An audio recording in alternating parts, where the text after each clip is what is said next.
The dog hit the fence so hard the chain link bowed outward like a wave. 3 men standing outside the kennel took a step back. One of them laughed.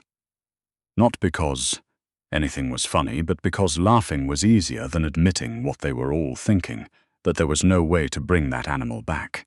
Sergeant First Class Brody Kincaid turned to the 2 men beside him and said flatly, "Call it." Nobody moved. Inside the run, a Belgian Malinois named Vex was pacing the concrete in tight, furious circles. His handler had been killed 8 weeks ago during a training accident in Petawawa, a freak collision between a vehicle and a man who simply didn't see it coming. Since then, Vex had been transferred to CFB Trenton's working dog unit, and in that time, he'd sent 2 handlers to the base clinic with bite injuries serious enough to require stitches. He'd destroyed 3 kennel doors. He'd refused every assessment, every approach, every attempt at reintegration. The file on Kincaid's tablet read, "Unsuitable for redeployment. Recommend immediate retirement protocol. In the Canadian Forces, retirement protocol for a dog this far gone meant one thing. You're going to put him down," said a voice from behind them. It wasn't a question. Kincaid turned around.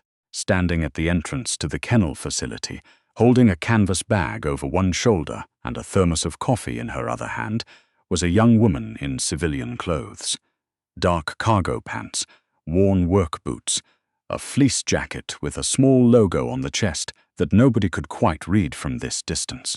She looked to be somewhere in her late 20s. She had the kind of face that was easy to underestimate, calm, unhurried, like someone waiting for a bus. "Who let you back here?" Kincaid said. "Supply gate," she said. "Your corporal waved me through." She nodded toward the kennel. "What did he do this time?" "This is a restricted area. I know." She set her coffee thermos down on a nearby equipment box and walked toward the fence. "I'm Nadia Okafor from the Civilian Animal Welfare Assessment Office. I'm here to do the pre-retirement evaluation." Kincaid looked at the 2 men beside him, then back at her. "You're the evaluator." "I am. They sent 1 person. No protective equipment." "No, I have everything I need." She crouched down near the fence, about 2 feet from where Vex was still pacing, and she just looked at him. Not the way you look at a dangerous animal you're preparing to defend yourself from, the way you look at something you're trying to understand. Vex noticed her. He stopped pacing. "Lady," said the man to Kincaid's left, a junior handler named Corporal Pete Shaughnessy, 24 years old, and still carrying the swagger of someone who hadn't been humbled yet. That dog nearly took off 2 fingers from a handler with 10 years of experience. "You might want to step back." Nadia didn't step back. "How long has he been off his food?" she asked silence. "His ribs," she said, still not looking away from Vex. "He's dropped weight. A dog like this in peak condition, that's not just stress. That's a dog who's stopped caring whether he eats." Kincaid walked up behind her, arms crossed. "That's not something we track in the daily log. Maybe start." She reached into her canvas bag and pulled out a small cloth, just a piece of worn linen, nothing special, and pressed it against the chain link. Every man in that space went rigid. Vex walked up to the fence, not charging, not lunging, walking. He pressed his nose against the chain link and inhaled. Then he sat down. Shaughnessy made a sound that wasn't quite a word. Kincaid said nothing for a very long time. Then, "What's on that cloth?" "Nothing you can buy," Nadia said. She stood up slowly, keeping her movements easy and deliberate. "Has anyone contacted his original breeding facility? His what? Where he came from?" "Before the forces. The kennel that raised him," Kincaid frowned. "That's not part of our standard protocol." "I know it's not." She finally looked at him, and there was nothing confrontational in her expression, which somehow made it worse. She wasn't arguing. She was just telling him something he didn't know. Vex was part of a specialized breeding and early conditioning program run out of a private facility in Lanark County. The dogs from that program aren't trained like standard military canines. The bond they form with their primary handler during puppyhood is different. When that handler is gone, she paused, considering her words. He's not broken, Sergeant. He's grieving. And nobody in this facility has the conditioning history to help him through it. And you do? Yes. Shaughnessy let out a short laugh. Right. So what? You're going to walk in there and the dog's just going to roll over and let you scratch his belly? Nadia glanced at him briefly. Then she looked back at Kincaid. I'd like to enter the kennel, she said. Absolutely not. Then you're going to put him down, based on an incomplete assessment, and that's going to be in my report. Kincaid studied her face. Something in his expression shifted.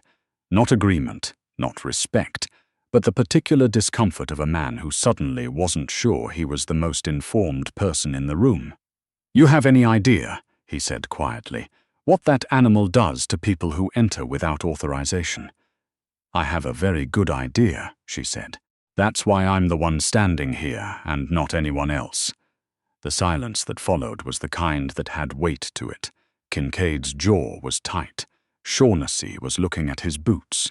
The third man, a senior handler named Master Corporal Gary Delisle, who'd been quiet this entire time, was watching Nadia with an expression nobody else could read.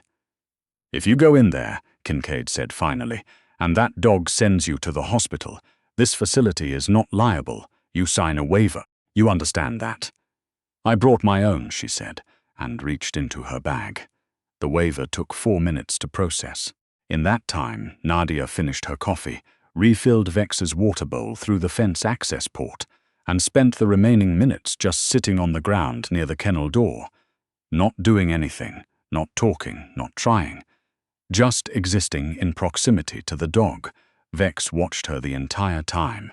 Shaughnessy watched her too, with the particular focus of someone preparing to be proven right. When Kincaid gave the nod and the kennel door was unlatched, Nadia walked in without hesitation. No protective sleeve, no treat bag, no clicker, no collar, no leash. Vex was at the far end of the run. He turned to face her. What happened next depended on who you asked afterward. Shaughnessy said the dog charged. Which was technically true. Vex covered the distance in about 2 seconds, which at full speed for a Malinois is something most people don't fully appreciate until they've seen it up close. The sound of his paws on the concrete, the sound of his breathing, the absolute purposefulness of it. But Nadia didn't move. She didn't raise her hands. She didn't turn sideways. She didn't do any of the things you're supposed to do. She just stood there, and when Vex got to within arm's reach, she said one word. One quiet, utterly unremarkable word in a language none of the men outside the fence recognized, and Vex stopped. Not slowed down, not pulled up short and growled. Stopped. He stood there, chest heaving, looking up at her, and then he dropped to the ground at her feet and put his head on his paws. Delisle, the senior handler who'd been quiet this whole time, pressed his hand flat against the chain link. He said, under his breath, "I'll be damned." Shaughnessy didn't say anything for a long moment. Then, that's probably just a fluke. Nobody agreed with him. Nobody disagreed either. They just watched as Nadia crouched down slowly and placed her hand on Vex's head. The dog didn't flinch, didn't tense. He exhaled a long, low breath that seemed to come from somewhere much deeper than his lungs. "What did she say to him?" Shaughnessy asked. Delisle shook his head. "I don't know. She probably just—" "I don't know," Delisle said again, with a tone that ended that thread of conversation completely. What Kincaid's report would later note, somewhat dryly, was that the assessment that had been expected to take 45 minutes took 3 hours. During that time, Nadia ran Vex through a full obedience recheck, a search pattern, a bite-work sequence with Delisle in a protective suit, and a noise desensitization test using a recording of vehicle sounds, the same type that had been involved in the accident that killed his handler. For the noise test, Vex pressed himself against Nadia's leg and trembled. But he didn't bolt. He didn't aggress. He stayed. Kincaid stood at the fence and watched all of this with the expression of a man carefully reassessing something he thought he understood. At the 2-hour mark, he'd sent Shaughnessy to make coffee. Not because anyone needed coffee, but because Shaughnessy's running commentary had started to grate on everyone present. including Delisle, who had 15 years in military working dogs and knew the difference between a handler's instinct and a young man's ego performing in public. At the 2.5-hour mark, Kincaid called his commanding officer. "Sir, I think we may have a problem with the retirement order on the Malinois." Pause.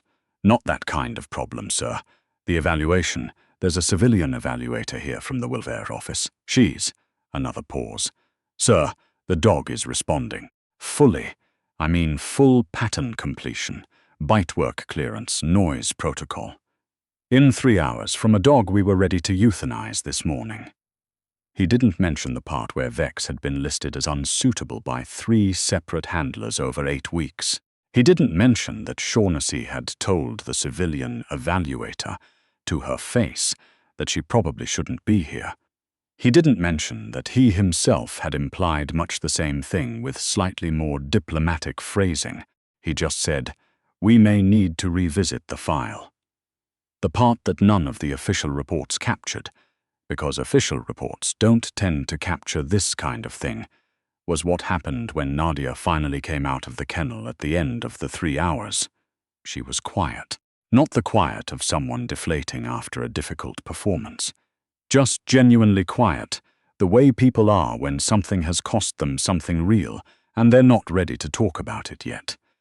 Kincaid handed her a bottle of water. She accepted it. Delisle said, "Where did you learn that? The word you used, the command." She took a long drink of water. Then his puppyhood handler used it. A woman named Celeste from the facility in Lanark. She started every session with it. It was the first command he ever learned. She capped the bottle. "It means I'm here," in Belgian Dutch. Old dialect, not standard. He'd never heard it from anyone else in 8 weeks. Of course he was falling apart. Delisle was quiet for a moment. Then he said, "And you knew that because I called the facility," she said. "On Thursday, before I drove here. It's in my preliminary notes." She looked at Kincaid. "Which were in the file I submitted." Kincaid had the good grace to look away, because the file had been in his inbox since Friday, and he had not read it before this morning. And if he had, this entire situation might have played out very differently, or possibly not. Possibly they would have dismissed the notes from a civilian evaluator in a way that didn't require her presence to disprove.